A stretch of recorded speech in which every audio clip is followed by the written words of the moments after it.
I'm gonna drop the knowledge, gonna send you back to college. Gotta reverse it before they get the whole world to rehearse it. Something you thought has extraordinary powers. Something you said has made me cower. The birth of a new deity in this final hour. Get rid of habeas corpus, the right to ignore us. In all caps like the Matrix, faking news just to play tricks on your mind and your kind. Nothing serious just because it rhymes. Got you listening to verses, got you accepting the curses spoken in several languages. Collateral damage making human languishes until you don't know what time it is. So gotta reverse it before they get the whole world to rehearse it. Welcome to T's Reverse, where we drop the knowledge.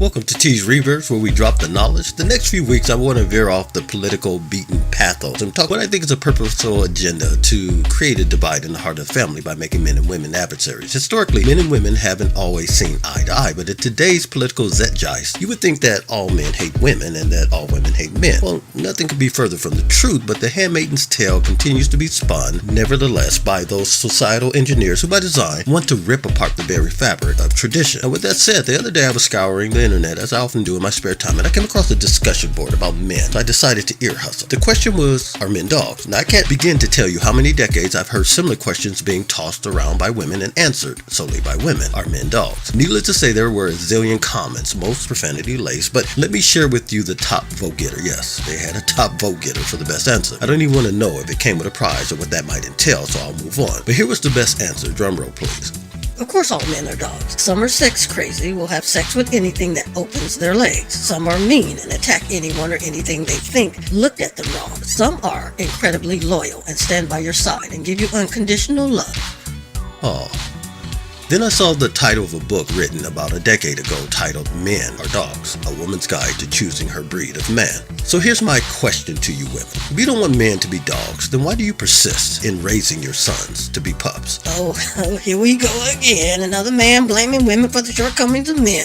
I can literally hear the Christian Louboutin red bottoms hitting my office window as I speak. Now, I know I'm going to take a lot of flack for suggesting such a thing, but let me share with you just one of the many glaring examples from my own personal experience.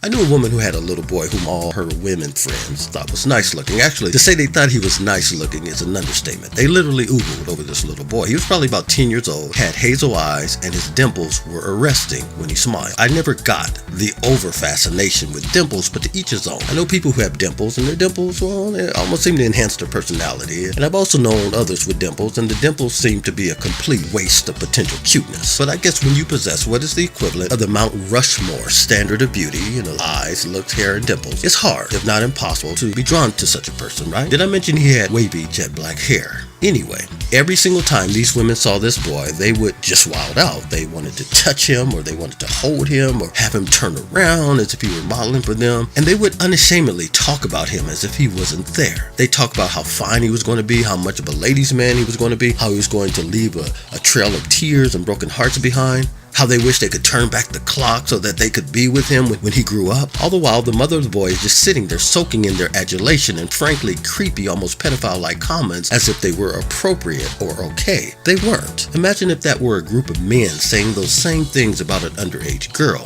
So it wasn't okay. But here's my question. What kind of man do you think this little boy became? Do you think he became the kind of guy who opens doors for women, though for some reason that's almost a condescending gesture today? Did he become one of those guys who never raised their voice above a whisper? You know, the ones women usually consider weak. Or do you think he became the kind of guy who uses his outside voice indoors and his fists as exclamation points? What are the chances of him becoming a conscientious human being?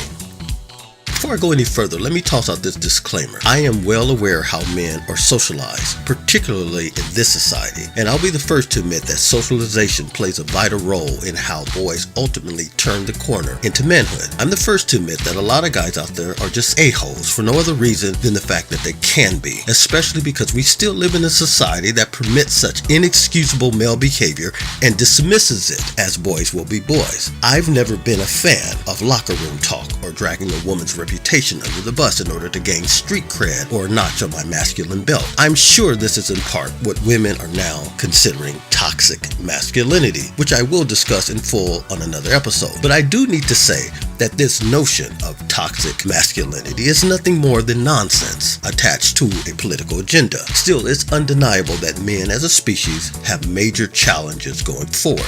I can only speak for men. Oh, and by the way, can we stop blaming male aggression on testosterone or anything biological? Men who physically abuse women, or infinitely worse, who physically violate them, as in the case of rape, have no biological predisposition to do either. And I, for one, will never ever condone the actions or behavior of any guy, any man, for committing such crimes against a woman's humanity. But I digress. The problem I had with what this mother willfully allowed these women to do to her son in order for her to garner attention and soak in the rays of their adulation as if she had her son without the assistance of a man was unconscionable, if not completely reckless and irresponsible. Here's why. The very type of man she professed she didn't want, that she and her friends considered a dog, was the very type of man she was raising her son to be. Talk about hypocritical. She was willing to unleash this overly coddled, spoiled brat onto the rest of the world, particularly onto the daughters of her friends most likely, and spend the rest of her natural days defending the consequences of his reckless behavior. Now, this is but one example of the sort of cognitive dissonance that exists in some women who end up reinforcing in their sons the very kind of behavior they say they despise in men. Now, I've seen this live video hundreds of times, acted out in the real world, where there are real consequences.